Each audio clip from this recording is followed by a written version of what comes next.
Hello दोस्तों, राधे राधे। सबसे छोटे बड़े से मैं सुशीला लोकगीत।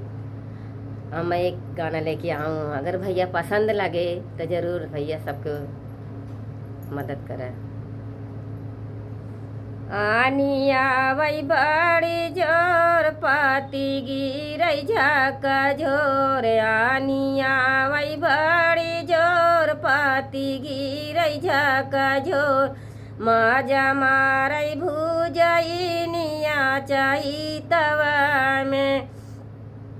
माजा मारई भूजइनिया चाही तवा में। सासू जई हाई ऋषिया उन कले बहा माना। उन कैले बहाम का सारिया बुढ़ाई में। उन कैले बहाम का सारिया बुढ़ाइया में। आनिया वही बड़ी जोर पाती गिरई झका झोर। माजा मारई भूजइनिया चाही तवा में। जई हई जेठनी ऋषिया उन कले बहा मनाय। जई हई जेठनी ऋषिया उन कले बहा मनाय। उनसी हो भैया लगावा चाही तवाई में। उनसी हो भैया लगावा चाही तवा में।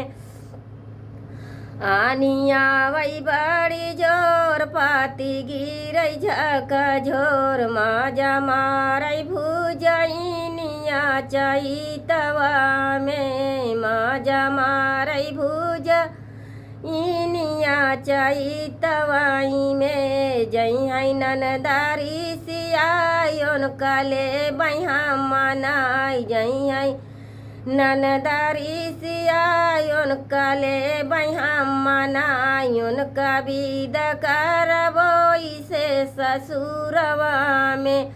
उनका विद करबोई से ससुरवा में।